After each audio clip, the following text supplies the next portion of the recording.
मोदी पहुंचे थे भारतीय जवानों का जज्बा और हौसला अफजाई करने, लेकिन दूसरी तरफ मुनीर पहुंचे थे। अगली तस्वीर दिखाइए जरा, अगली तस्वीर दिखाइए। मुनीर की तस्वीर जो मैं दिखाना चाह रहा हूं कि असीम मुनीर पहुंचे थे अपने जवानों को देखने के लिए जो अस्पताल में भर्ती हैं। यह तस्वीर आप देख रहे हैं। पाकिस्तान में जो मुनीर के जवान पिटे, उन पिटे जवानों से मिलने और हाल लेने के लिए असीम मुनीर अस्पताल पहुंचे थे। यह फर्क है भारतीय जवानों का और पाकिस्तानी जवानों का। मुनीर अब तक बंकर में छिपे थे, निकले और यह सच बता रहा है कि पाकिस्तानी जवानों का हाल भारतीय सेना ने क्या किया है। 50 से ज्यादा की मौत हो गई है, दर्जनों अस्पताल में भर्ती हैं और पाकिस्तान फिर भी झूठ बोल रहा है। अब आपको सुनवाता हूं कि सुनिए आखिर क्या कह रहे हैं पाकिस्तान के लोग जो पाकिस्तान की सरकार और सेना की पोल खोल रहे हैं। सुनिए। के लोगों को शहीद कर दिया और आप यही कहते रहे कि हमने उनके 5 जहाज गिरा दिए। किधर है वो जहाज? फौजा आसिफ से पूछो, जुआना जुआना जुआना, उससे पूछो तो हकला बोलता है कि सोशल मीडिया पे है वो जहाज। ये कोई जवाब है? किधर है वो? आपके टारगेट किया हुआ, न्यू दिल्ली टारगेट किया हुआ है, आर्मी चीफ टारगेट किया हुआ है, मैंने ये किया हुआ है, हमने वो किया हुआ है। किधर है वो? एक आपसे एक मिसाइल नहीं चला। मिसाइल का जवाब मिसाइल होता है, रॉकेट का जवाब रॉकेट होता है। क्या आपको ये टर्म्स नहीं पता? आप आर्मी में हो, इस तरह होता है कि आप वो हमला करें और आप एक जाली कहानी बता दो हमारे दोस्त लोगों को, और जो हमारे लोग मर गए उसका क्या होगा? बदबख्तों, तुम्हारी कब्रों में कीड़े पड़ेंगे, कीड़े। तो इंडिया आपसे दोस्ती करता है, फिर आप इंडिया का भरोसा तोड़ते हो, फिर वो आपसे दोस्ती करता है, अब फिर उसका भरोसा तोड़ते हो। अब वो लोग हमसे नफरत करने लग चुके हुए हैं। वो लोग, अगर पाकिस्तान को बचाना है तो उसके लिए नारा ये होना चाहिए कि मोदी को दोस्त बनाओ, फिर पाकिस्तान को बचाओ। फिर पाकिस्तान बचता है। अगर मोदी आपका तो भूखे नंगे हो, मैं दोबारा रिपीट कर रहा हूँ, आपके पास कुछ है नहीं, ना खाने को, ना पीने को, ना पेट्रोल है, ना बिजली है, ना पानी है, ना गैस है, कोई चीज अवेल आपके पास है नहीं। इंडिया के साथ आप मुकाबले ऐसे करते हो, ओ भाई वो 1 मिनट में आपको बता देगा वो क्या हो चुका हुआ है। तो उससे बच के रहो और उसके साथ दोस्ती करो, अच्छे रह जाओगे। तो हमारा डिफेंस मिनिस्टर इंटरव्यू दे रहा था, एंकर उससे पूछते हैं कि आप कह रहे हैं कि पाकिस्तान ने 5 जहाज गिराए हैं, इसका कोई प्रूफ, कोई सबूत है? तो ये कहता है सोशल मीडिया। अफसोस की बात है, इस तरह का जवाब इसको देना चाहिए था। ये जो आपने कहा कि 5 तैयारे गिराए हैं, ये इसका कोई सबूत है आपके पास?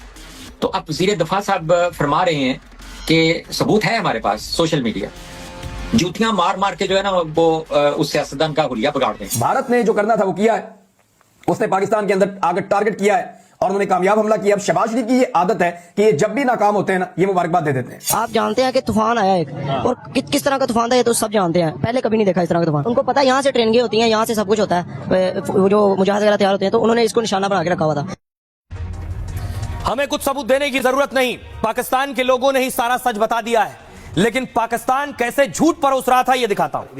पाकिस्तानी अधिकारी कह रहे थे, सेना कह रहे थे उन्होंने हमारा S-400 मार दिया है, हमारा फाइटर मार दिया है। सुनिए। आदमपुर एयरफील्ड को तबाह कर दिया है। कि पाक फौज ने आदमपुर एयरफील्ड को तबाह कर दिया। एयरफोर्स और एविएशन बेसिस सूरतगढ़, सिरसा, भुज, नालिया, आदमपुर, भटिंडा, बरनाला, S4। तो पाकिस्तान कह रहा है, उनके सेना के अधिकारी कह रहे हैं आदमपुर एयरबेस तबाह कर दिया है। पीएम मोदी उसी आदमपुर पर पहुंचे, वो कह रहे हैं S-400 तबाह कर दिया है। पीएम मोदी के पीछे आपको क्या नजर आ रहा है? S-400।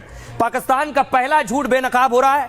उनके चैनल, उनकी सेना कह रही है आदमपुर एयरबेस पर हमला किया, मोदी आदमपुर एयरबेस पहुंच गए, S-400 तबाह कर दी, पीछे S-400 देख रहे हैं। अगली तस्वीर देखिए, वो कह रहे हैं MiG-29 हमारा तबाह कर दिया। प्रधानमंत्री नरेंद्र मोदी बोल रहे हैं, उनके ठीक पीछे MiG-29 खड़ा हुआ आपको नजर आ रहा है। ये MiG-29 फाइटर जेट, यानी पाकिस्तानियों का एक और झूठ बेनकाब हो गया है जो आदमपुर एयरबेस को लेकर कह रहे थे। प्रधानमंत्री आखिर पहुंचे क्यों आदमपुर एयरबेस, ये भी आपको बताता हूं। एक मैसेजिंग भी थी, एक संदेश भी था, दुनिया के लिए भी और झूठ बोलने वालों के लिए भी। ऑपरेशन सिंदूर के बीच अचानक आदमपुर एयरबेस पहुंच गए पीएम मोदी। पाकिस्तान ने आदमपुर एयरबेस में नुकसान का दावा किया था। भारत के S-400 डिफेंस सिस्टम को तबाह करने का दावा था। फाइटर जेट JF-17 ने मार गिराया, इसका झूठ पाक ने फैलाया। मोदी ने आज आदमपुर एयरबेस से पाक का झूठ बेनकाब कर दिया। पीएम आदमपुर एयरबेस पर करीब 1 घंटे तक रहे। मोदी ने यहां सेना के जवानों को संबोधित किया। जब मोदी के ठीक पीछे S-400 मिसाइल सिस्टम नजर आया, इस तरह पाकिस्तान का झूठ बेनकाब हो गया। भारतीय सेना ने पहले ही पाकिस्तान की पोल खोल दी थी। आज मोदी ने आदमपुर एयरबेस से पाक को सच दिखा दिया।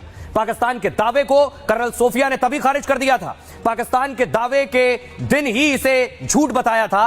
पीएम ने ऑपरेशन सिंदूर को लेकर जवानों से बातचीत की और पीएम ने पाक पर सफल एयर स्ट्राइक को लेकर बधाई भी जवानों को दी। साथ ही आतंकिस्तान को मोदी ने सीधी चेतावनी दी, आतंक के आकाओं को अंजाम तबाही और महाविनाश ही होगा। आइए अब आपको सुनवाता हूं सेना के जवानों के बीच जब पीएम मोदी पहुंचे तो कैसे सिर्फ पाकिस्तान से 100 किलोमीटर दूर थे, वहां से पाकिस्तान को भी जवाब दिया। अधर्म के नाश और धर्म की स्थापना के लिए शस्त्र उठाना यह हमारी परंपरा है।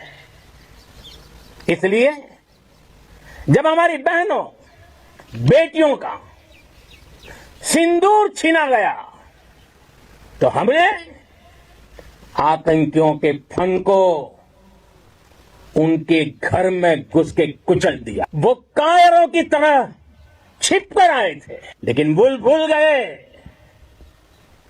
उन्होंने जिसे ललकारा है वो हिंद की सेना है। आपने उन्हें सामने से हमला करके मारा।